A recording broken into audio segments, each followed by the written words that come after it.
Hello and welcome to Chat with Kari on Diya TV. Join me each week as I talk with filmmakers, entertainers, and artists about all things show business. Joining me today is Kausar Mohammed, a talented actress who's also a ball of energy, and I'm so excited to talk with her. Welcome, Kausar. Hi, Carrie. I'm so excited to be here today and talking to you. This is going to be fun. Yes. And so talented of different hats you wear, which we will get into that. But first off, something fun recently that I was very excited to watch you in. You had a live table read at the Indian Film Festival of Los Angeles. Tell me about that. Yeah, well, shout out to the script written by Kala Muscati and also Fazia Mirza, who directed the table read. Super fun. It was a really lovely, I think, new event that the Indian Film Festival of LA was hosting, where it was a live table read. And what felt so special about it is that normally you get to just see a film when it's done. But really, we got to have the community participate in the table read process and give feedback, which is so crucial to the development of a script. So in that way, it felt really special to be a part of it. Nice. And then how was that of, you'd also do theater acting, and that's kind of in between, and it was in a theater, a movie theater for those who weren't there. So what was that experience like? Certainly. So since the pandemic, the good old pandemic, the ability to be in a live space just hasn't happened, whether it's auditions, all of our auditions are now done through tapes, or whether it's stuff like this, like table reads, in-person table reads. So many of them have just been through Zoom.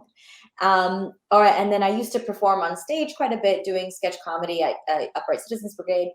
And all that sort of just got shut down. So being in a live space again and feeling other people's energy was everything. And I think continues to be everything. And it's such a reminder of why we need live arts and live performance. Yes. And then speaking of theater acting, you had this production, Nanima. How was that?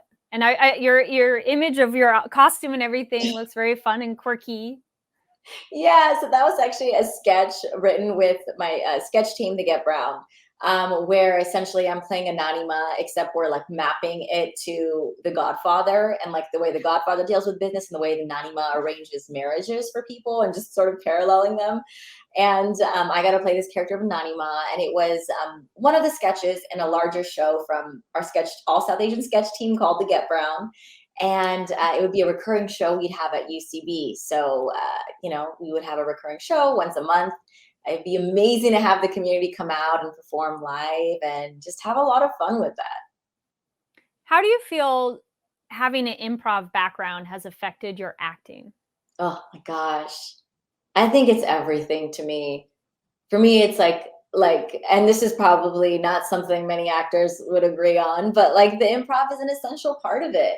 And I think, in improv, you're sort of taught like to really hone in on the character. What's the character thinking at all times? And that's where, for me, from the school of thought that I was trained through Groundlings and somewhat UCB, it's like, and particularly it's a Groundlings train of thought of what is this character's POV on life? And how do you use that to heighten everything they would do? So if I'm someone who thinks the world is a Disney movie, then how does everything I do affect the way I open the curtains? How does it affect the way I answer my door or what breakfast I make? And so in that same way, I think I heavily apply that to my acting in terms of what is my character outside of the script? What is my character outside of the lines on the page? And then in that sort of way, the improv becomes a part of the character and gives it life. And that's sort of my process too. So very influenced by my improv training.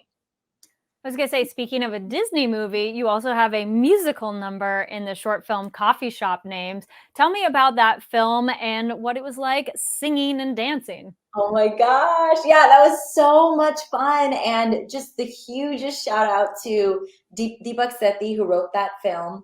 And then Valerie Steinberg, who produced it.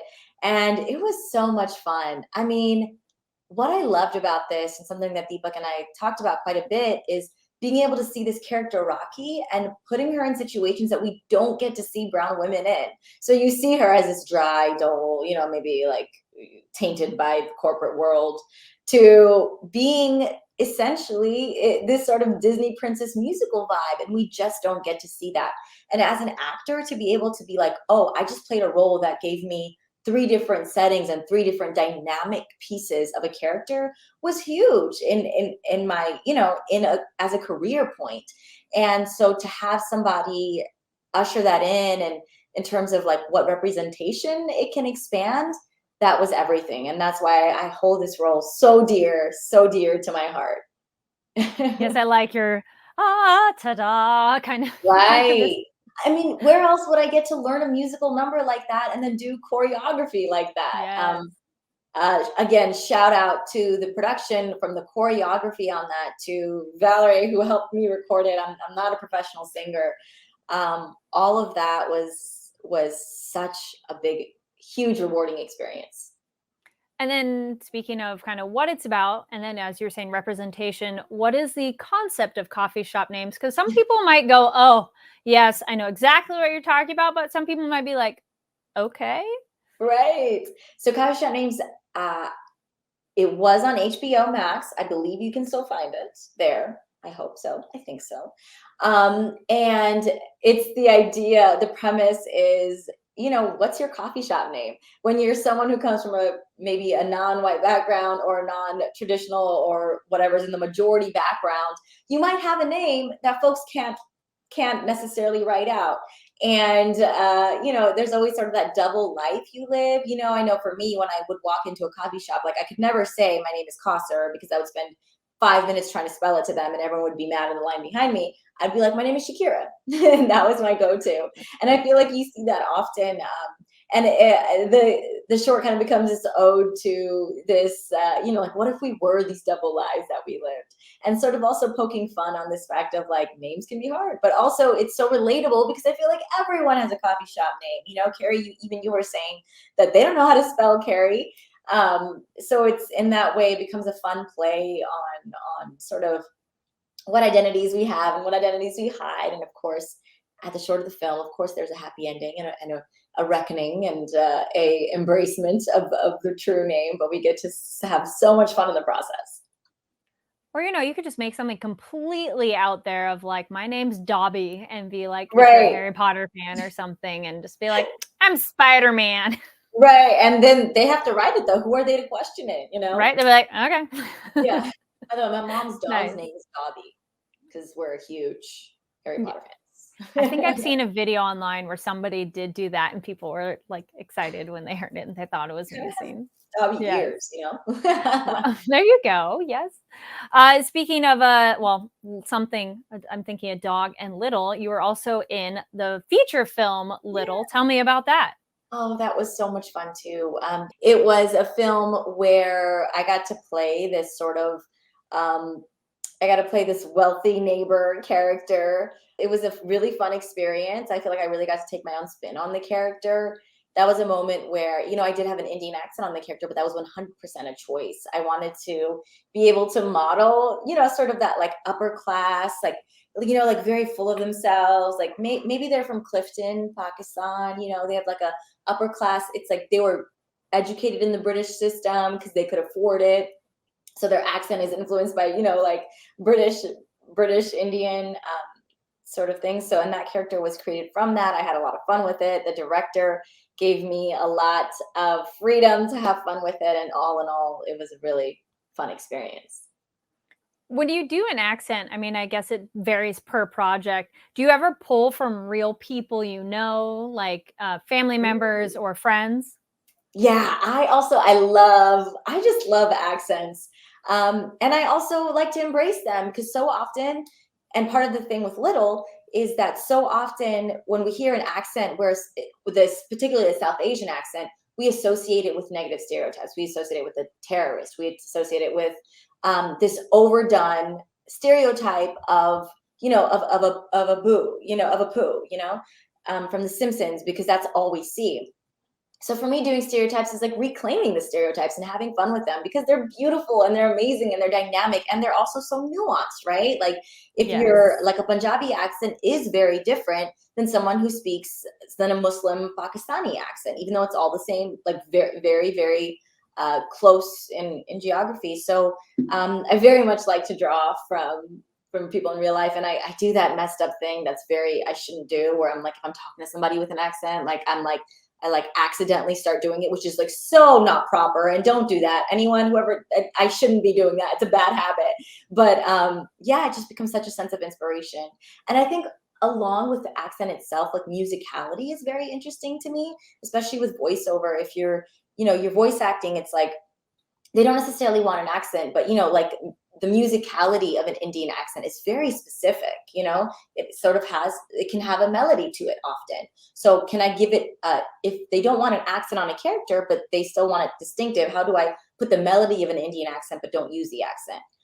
Similarly with a British accent, there's a certain sort of, you hear it, it's either like a drawl if it's more of a Cockney, or maybe something a little more rigid. So just using musicality of accents, and I think studying them in general, is fascinating to me. Speaking of voice acting, how is voice acting different for you to in-person acting? How is that experience different? Yeah, to me, over time, they've sort of become one and into each other. I sort of stumbled into voice acting. I didn't realize that it could be, I feel like that's been a lot of my career, like even sketch comedy or voice acting. Like I stumbled into it as a kid, had no idea these things could be a career. But what they gave me in return was huge. Literally, it was voice acting that taught me vulnerability, because instead of being in front of a camera and having to, I don't know, cry on screen, I got to have the experience of like, oh, I'm in a dark booth and I still have to portray the emotion through my voice, and I have to be extremely vulnerable, but it has to be done in this booth. So what I learned in voice acting gave me permission to bring it to on screen. Particularly in terms of, like I said, vulnerability, but also play and improv and really just commitment to the character. Yeah, that absolutely makes sense. And I like how you mentioned that, you didn't know it was a job as a kid, and how, sometimes we have to see an example of something to even understand that that could be a thing we could do. And also it's a way to see yourself on screen, which leads me to my next topic I was going to talk to you about. You've also played a few different queer characters, and that's a whole other kind of representation. Absolutely. Yeah. I mean, for me, I identify as Pakistani, and also my dad is from Bangladesh. I identify as Muslim and I identify as queer. And to have those identities represented on screen, to me, is everything. There's this quote from, it's an Issa Rae's biography, but it's a Junot Diaz quote that essentially talks about how this idea of, monsters, we're taught that monsters don't have reflections, right? Vampires, ghosts, they don't see themselves in the mirror. So when maybe someone of like a more historically marginalized background doesn't see themselves in the mirror, they're thought to believe that they're a monster. So in those ways, that becomes, I think, a lot of my MO and a lot of my ammunition of like why I do what I want to do and why I claim those identities so loudly, and so proudly as well. It's Pride Month right now, right? So it's like, if I can show up as my full self on screen, then maybe someone out there can also feel a little less alone, or a little less, like they don't deserve to be represented. And I remember one of the most dear projects to me. I remember I was talking to this person, talking to a writer on it about like representation, like, is this character queer or not queer? And essentially what they told me is like how hard the writer fought for the character to be queer, and just was like, it's because you deserve to be represented. And I remember getting emotional in that moment and just being like, yeah, I do. So I'm very grateful for the queer roles I've played, from queer Muslim roles specifically, starting with 4400 being one of the main ones, and then down to Saeed Family Christmas Eve Game Night, which, I'm sure we'll go into. Yeah. Well, I was going to say, yes, as well. Happy Pride. And you mentioned 4400, and I remember you had shared a post online on you had the cell phone of who you're calling, and also a throwback to somebody else you've worked with. So what was it like having that kind of, did you get to pick who your partner was for that, or how'd that work? Because that was a fun surprise. I know. Can I tell Yeah. folks a little more? So essentially, I play this character. She's like the techspert, calls herself the techspert on the CW show 4400 that was happening last fall. Not coming back for a second season, but nonetheless, a really great show that you can find because it really centers POC and also queer stories. But I play this techspert, and I got to do a scene with my mom.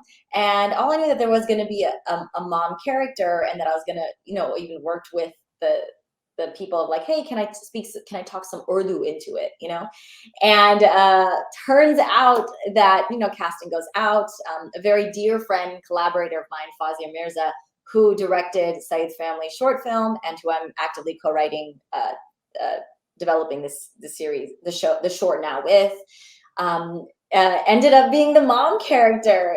She started off on the acting track and has done this, beautiful, amazing now trajectory focusing on writing and directing, primarily directing. And this is a role that she kind of just like got out of the blue. She was gonna be in Chicago anyways at that time because Saeed's Family Christmas Eve Game Night was premiering at the Chicago Festival. So it was just like these fluke of chances, that led to her being cast.